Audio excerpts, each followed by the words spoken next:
guess that old Mother Nature was up to her old trick. That's the story that went around, but here's the real lowdown. Put the blame on Maine, boy. Put the blame on Maine.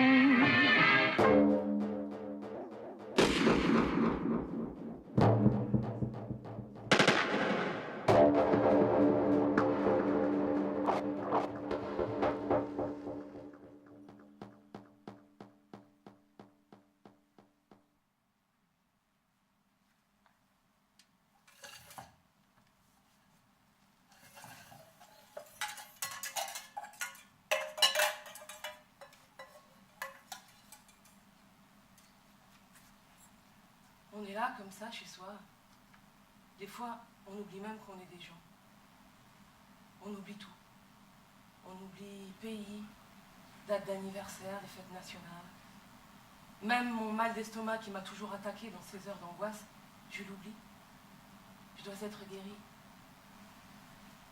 Mais l'angoisse, la vraie angoisse, on la sent.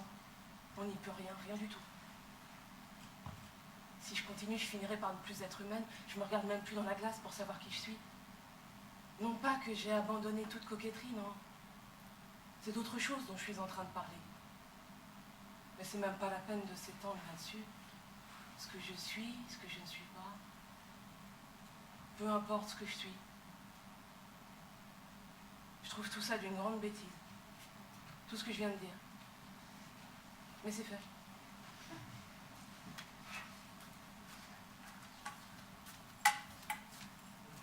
Est-ce que tu sais, papa? Non. C'est grand-père Walt. 3e section, compagnie E, 2 mars 1952. Corée. C'est quoi, Corée? La bêtise humaine, ça m'épate. J'ai presque envie d'applaudir à toute cette bêtise.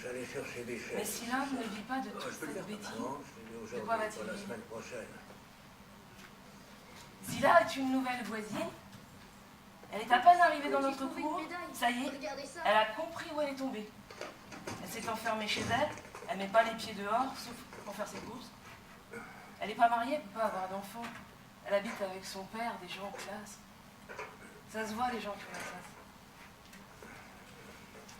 Moi qui ne suis pas mariée non plus et qui ne marierai pas, il n'y a que ces saloperies d'hommes mariés qui me tombent dessus. Que des malmenés. Ils prient tous pour s'endormir avant que leur femme n'arrive. Maintenant, les gamins ont cette manie de regarder nus par le toit. Ils disent des pornographies, ils pissent sur ma tête pendant que je prends ma douche. Que des gamins qui ne savent même pas jouir. Il y en a un truc de film. Mais j'ai envie de l'émanciper. Alors là, sûr, on m'égorge. Pourquoi vous m'avez forcé à faire ça? Je crois que je vous reviens. J'aurais voulu être né homme. Ouais, ça va. Pour dire que tout ce que je raconte est absurde.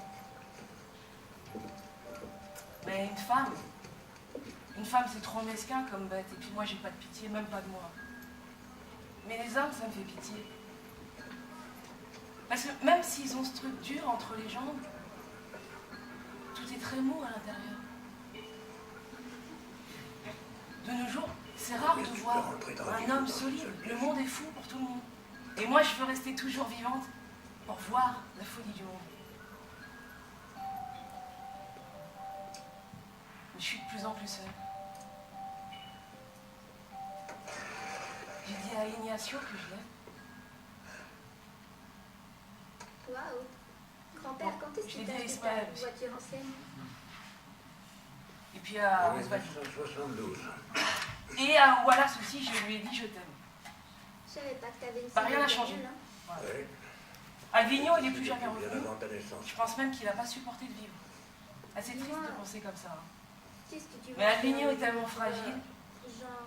Maman m'a toujours dit d'aimer un homme qui sait regarder. Ces hommes qui parlent presque pas, mais qui regardent tout, qui pensent à tout.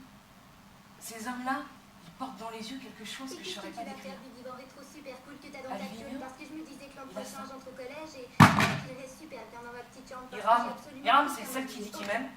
Ah bah je ne crois pas. Mais c'est comme ça la vie. Ceux qui nous aiment, on n'en veut pas et on aime ceux qui ne nous veulent pas. Mais pourquoi, mon Dieu, pourquoi? Ils ont tous dit que je mentais, que j'aimais personne. J'ai que l'amour d'Iram, qui lui est fiancé. Bonjour, Qu'est-ce que tu veux? Avant, j'habite à côté. Allez, avant, vas-y, crache le morceau. avant de donner de l'argent. Est-ce que vous avez des câbles de débarras? Maintenant, même pas ça. Non, on n'a pas de câble de Puis j'ai aussi l'amour de tous ces gamins là. On est en C'est terre, un non? truc de dingue. Mais c'est quoi? C'est quoi, Cassine, là, hein? Tu vas pourrir sous terre dévoré par les vers. Tu savais pas ça, toi, hein? Moi, tu me fais de la peine, Cassilda. Tu me fais de la peine, Cassilda. Tu me parles pas comme ça. Tu me parles pas comme ça. Tu me parles pas comme ça. Elle m'a demandé de m'occuper de vous après sa mort. Je lui ai dit que je m'occupais de toutes mes ouailles, mais elle m'a fait promettre de toujours bien garder l'œil sur vous. Écoutez, j'apprécie la gentillesse que vous avez témoignée à ma femme. Maintenant que vous avez déballé votre sac, allez m'en Les soigner. porcs, ça m'a toujours fait de la peine. J'ai déjà passé toute une nuit à les regarder tous ensemble dans la porcherie. De vous voir vous Tout nus, confesser. les yeux, les oreilles baissées. Les pauvres ne regardent jamais le ciel. Elle a dit ça. J'ai lu ça quelque part, ouais. Eh bien, je Sont confesse que l'église n'est pas ma première taciturnes dans l'âme, préoccupation. La seule raison comme pour ces gens laquelle qui j'ai fouillent dans la resté décharge poète. d'à côté. Et je confesse En que tout cas, j'ai ces gens aucune envie misérables, de me confesser à un petit Ils ont jeune quand qui même vient de de la sortir joie du dans le cœur et de la séminaire. clarté d'esprit parce que les femmes de ma cour, elles sont complètement bancales. Elles ont peur et elles ont honte de leur propre sein. Casilda, quand elle était ma copine et qu'elle fréquentait ma maison, elle disait qu'elle avait honte de regarder ses propres seins nus. Elle disait aussi qu'elle trouvait mon tas de porc emmêlé indécent, qu'on dirait un tas de mecs à poil en pénitence. Elle a de l'imagination, la Casilda. Ça va aller. Casilda, elle a toujours été dégoûtée par son propre mari. Elle disait qu'elle ne pouvait pas supporter l'odeur de laine d'un mec. Faut que je ramène les enfants. Une fois, elle m'a dit, effrayée, en me regardant dans le fond des yeux, toi, J'appellerai pour qui prendre t'as des envie de nouvelles. tuer Ouais, quelqu'un, c'est ça. tu sais comment on fait? Tu t'entraînes avec tes mains. C'est dommage. Ça me dirait d'acheter J'ai rien américain.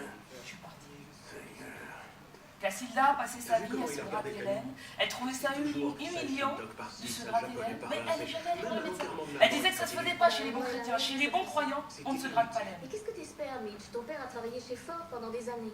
C'est vrai que C'est encore ma faute. si c'était pas mon amour pour Dieu, Les enfants un Mais peu j'aurais la tué oui, l'église. ils voulaient écouter de la musique?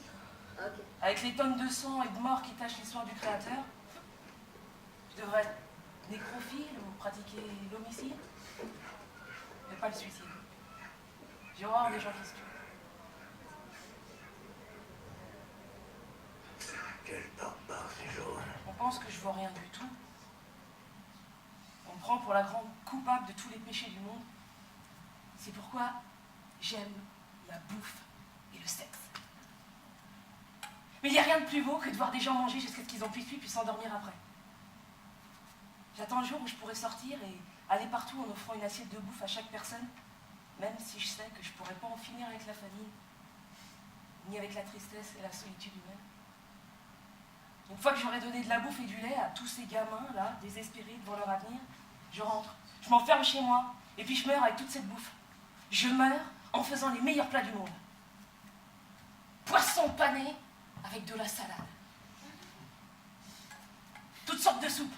Les soupes de petits pois, soupe d'oignons, soupe d'igname, soupe de pommes de terre, soupe de pain, des choux. J'adore les choux. 500 tonnes de choux pour manger avec des haricots noirs. Que de la bouffe bien lourde pour dilater l'estomac et me faire mourir d'indigestion. Et de tristesse, manger une casserole de pâtes pendant que je me fais les ongles. Ça s'est passé avec deux sœurs très grosses qui habitaient dans la cour, là. Maria et Marlie. Manger des haricots noirs dans un verre avec des petits bouts de pain à côté, faire brouiller 8 œufs et tout manger avec de la viande rôtie, des beignets de cacahuètes, des fricassés de tripes, du ragoût au lait de coco, des crevettes, à faire crever toutes ces femmes qui pensent que les crevettes c'est pour les riches. Ben c'est vrai que c'est cher les crevettes. Bouffer un tube entier de lait concentré sucré. J'adore le poisson! Le cabillaud, le lieu noir, la truite, la raie, l'anchois, le thon, la morue, le saumon, la dorade, les sardines, j'aime ça. La lotte, l'anguille, je sais la nettoyer comme il faut. Si on fait pas attention avec le fiel qu'elle a, on crève à cause de son venin. J'ai horreur du crabe. À cause de la façon qu'on a de le pêcher. Pour attirer les crabes, on met des tripes puantes dans le filet. Je supporte pas ce truc-là. Les crabes n'aiment que les cadavres. Quelqu'un tombe à la mer, 3 jours plus tard, le corps est couvert de crabes. Il y a des crabes même jusque dans les yeux. C'est dégoûtant tout ça. La bouffe et la mort, ça a toujours marché ensemble. Quand mon père est mort, ma mère a mis dans son cercueil un plat de lasagne. C'était son plat préféré. Bon, mes porcs, je les mange pas. Hors de question, la viande chez moi, c'est de la viande de bœuf ou de poulet. Les poules, je les mange. Parce qu'elles me font pas de peine. C'est des drôles de bêtes, les poules. On dirait que ça pense pas, que ça vit dans un délire. C'est pour ça que j'en mange un maximum quand je peux. Une poule, ça a été fait pour ça, hein. C'est comme ça. Ça a été fait pour être mangé. C'est comme ça. C'est des victimes de l'humanité.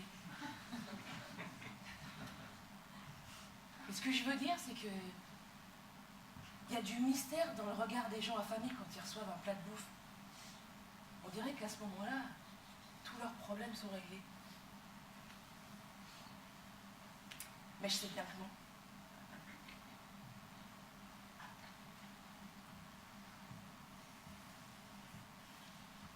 J'aimerais savoir d'où vient cet intérêt pour les gens à regarder la mort, surtout quand elle arrive comme ça, avec la cruauté de la vie.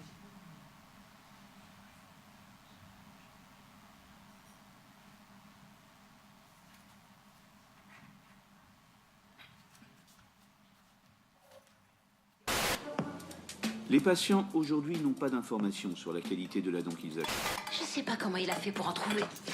Zach, t'accroche pas au rideau. Il a 20 ans, il a coûté 40 millions d'euros. C'est le joueur le plus cher. Là, vous verrez Lily ou Herman. Merci beaucoup. Je pense pas qu'on puisse rester seul très longtemps. Parce que de toute façon, la vie fait que c'est pratiquement impossible. Sans parler à quelqu'un, je crois que je peux tenir... allez, 24 heures, un peu plus, mais dans le cas du jeûne que j'ai fait, j'ai tenu quand même 4 vrais jours toute seule, sans parler à quelqu'un. Mais après, tu te parles à toi-même de toute façon, quoi. Je pense que je pourrais pas supporter non plus d'être dans une solitude et dans un isolement complet. Ça me paraît impossible et invivable. Je sais pas, j'ai besoin quand même de sentir les autres. Même si je les vois pas, savoir ce qui se passe dans leur vie, c'est important. En tout cas, mes amis, c'est sûr qu'il faut que je les sente près de moi, quoi. Ma famille aussi, alors là, s'ils m'appelaient pas pendant une semaine, je me poserais vraiment beaucoup de questions, ouais, ça c'est sûr. Bah, j'irai les voir, tout simplement.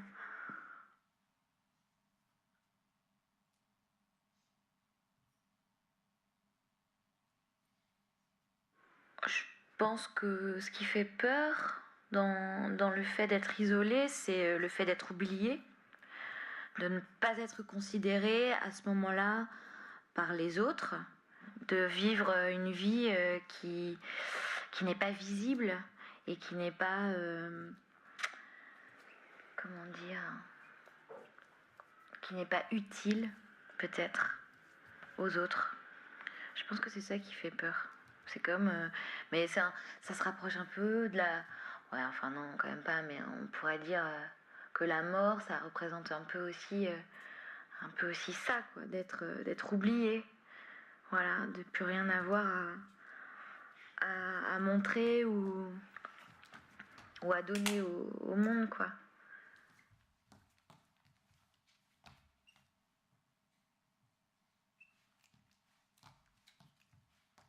J'ai l'impression que ma solitude, elle est bénéfique à mes humeurs.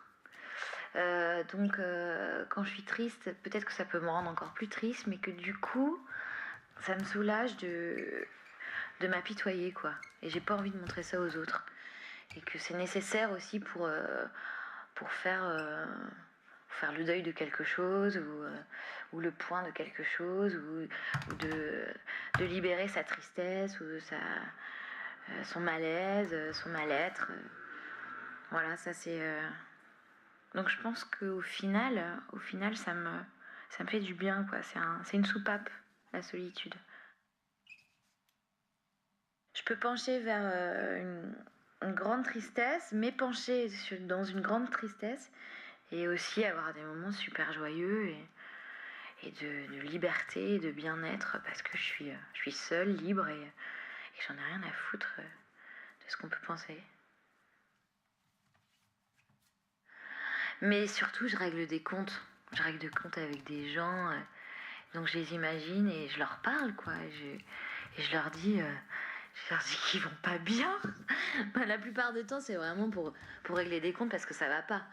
Je vais pas parler à quelqu'un d'imaginaire parce qu'il est génial. Je vais surtout parler parce que j'ai besoin de dire des choses. Et souvent, c'est terrible, mais j'arrive mieux à dire les choses à quelqu'un qui n'est pas là que quand je me retrouve devant lui. Et ce qui se passe aussi, c'est que j'ai déchargé tout ce que j'avais à dire à quelqu'un et que quand je me retrouve en vrai en face de lui, bah, j'ai plus grand chose à lui dire. Ou en tout cas, pas de cette manière quand je suis seule, assez dure, quoi. Voilà.